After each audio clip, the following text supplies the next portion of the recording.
So we have talked about the lights and materials a bit. It's just an introduction, so you can know what to expect. But now we will talk about the render a little bit. So first, we need to make this canvas a little bit bigger, because the bigger the canvas, the bigger the render, of course. It depends on the canvas. So if we go to this button here with zoom, it will zoom out and we'll see our canvas size here. Since this is not very different from this color, it's barely visible, but you can see it. This zoom is, and it became pixelated. We can press actual and it will be okay. So with here you just can see how your model will fit into this area, and it's we can fit it a little bit better, so a little bit bigger like this, and it's gonna be, I think, okay. But if we need bigger thing, we can go to document, and then here in the bottom, not in the bottom, but a little bit below the middle, is our canvas size. It's document width and document height. Now is you see 160 1600 by 1000. So this is not exactly the best possible solution. We need to make it bigger, so I will increase it up to 250 and 160 and resize. When I press resize, ZBrush will call us and say, ZBrush will call us on the phone and say, what are you trying to do? Are you trying to piss me off? No. It will just get this message. Are you sure to resize the document? It's not undoable operation. No problem, we say yes. And now we have this thing. And you notice it's not very good, so we drag with our mouse, and what happens is it's starting to lag a lot. And we have a lot of models on the screen. So what's the problem here? The edit is disabled. We have to press T or just press edit. Edit object is T, the T key. So we press it. And now we press Ctrl N to renew the canvas. Ctrl N. And now we have only one of our object. And then we press F to, yes, let's press F again. Okay, and we are okay. Now we have our object set. The render window, let me show you render, and then we'll dock it. I prefer to dock it in this side, but this side is okay so too. So render window looks very formidable. We have render booleans, we have external render, render properties, BPR render, BPR something, a lot of things. But don't be scared by this. We will use render pass. BPR render pass is our main thing, because you will, when we make a render, you will see here the composite, the image, the depth map, which we probably won't use, the shadow, the ambient occlusion, very important, shadow and ambient occlusion, we'll use them the most. The mask, it's to cut the object from the background. SSS and floor we probably won't be using. Let's make a render and see what will happen here. So press BPR, or in our case is Shift Q, because I made it that way with shortcuts. I made the shortcut, so I will press BPR. We will wait a bit. Ooh, we will wait a lot. But why should we wait so long? I don't know. Probably because the resolution is bigger, but it doesn't have anything to complicate it in this scene. The shadows are normal. It's very strange that it takes so much time to render this, but we'll see. And our render is complete, but I'm a little bit concerned here because I just clicked on the canvas and the render is gone. But the thing is, we have already our render. So we have the image, we have the mask, we have the shadow, we have the depth, we have all those maps here, and we can save them by just clicking on them and then saving them. But we won't do that for now. First I want to check out why is the model lagging so much. How? I will go through each and every subtool. I will just click on it. What is this? Mesh cannot be edited. Quick edit 3D mode is off. Okay. That's strange. But it's interesting. So I'm trying to...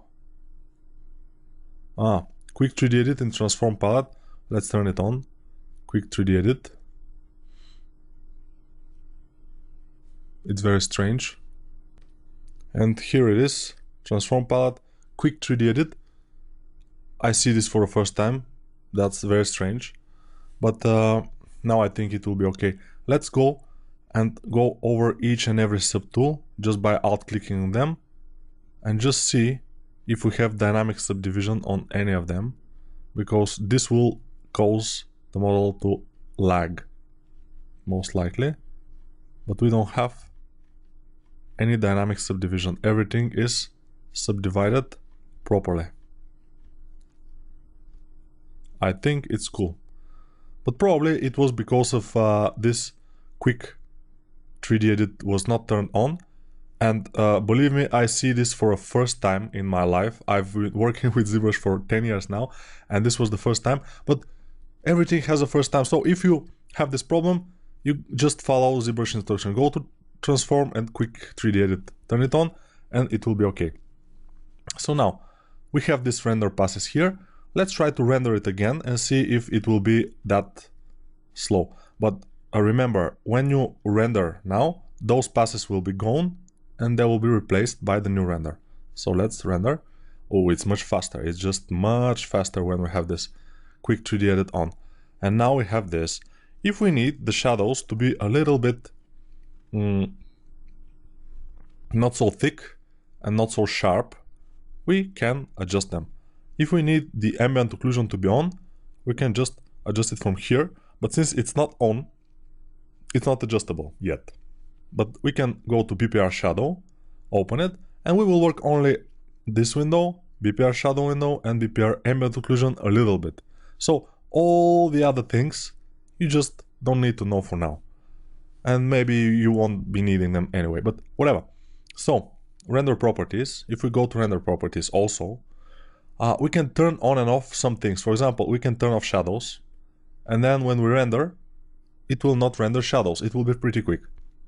Sometimes it's useful. When we turn on the ambient occlusion, when we render, it will be slower, but now we will have ambient occlusion. Remember always to go to ambient occlusion and increase the race. Not the race. The race will be good. 2025. But the resolution, not to the maximum, but 4000 or most of the time is fine for resolution. Because default is very low and your ambient occlusion will be very bad. I mean, it will be not detailed at all. But with a good resolution of 4000, it will be slower, yes, but the resolution will be nicer. For the shadows, if we want to make the shadows a little bit blurred, we can increase the angle here at some degrees and increase the blur at 4, for example. Let's see it now. It will be slower because we have ambient occlusion. At the big resolution, we have shadows, we have everything. But since our model is pretty simple, it wouldn't take so much longer. You know, sometimes for some models, I've seen renders that take like 2 or 3 minutes. Now this is for a couple of seconds and it was ready. And now you can see that we have also ambient occlusion here. Let's save this ambient occlusion here. Let's make a folder, new folder, rend, and save BPR ambient occlusion here inside the rend. I save it as TIFF most of the time. Save. And I will show you the ambient occlusion now. Let me see, where is it? Rend, BPR ambient occlusion, and it will be open in Photoshop, so you can see it here. Let's make it bigger, and you see we have kind of good ambient occlusion because we have all those things here on the horns and everything. We have detail on the ambient occlusion layer, which is fine. If the resolution is lower than 4000 or at least lower than 2000, all of those details will be very blurred and not very nice. So in the next video I will show you how to render, but let me show you one more thing just fast, and in the next video I will show that again. So let's make a rim light.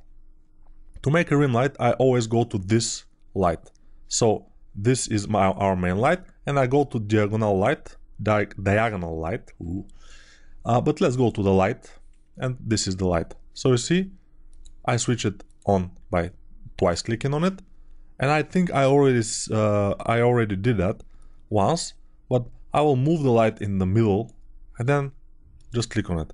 And when you click on the dot here on the ball, when you click on it once, it will go behind the object. So now the blue light is behind the object. We can make it a little bit lighter blue. And then the intensity, the ambient we won't touch. We just need shadow and intensity. That's why they're here. So the intensity I will increase it like this, or maybe even more, or maybe even to a lot. So now we have this kind of very interesting rim light, but let's keep it not that big. And then let's see, the main light is here.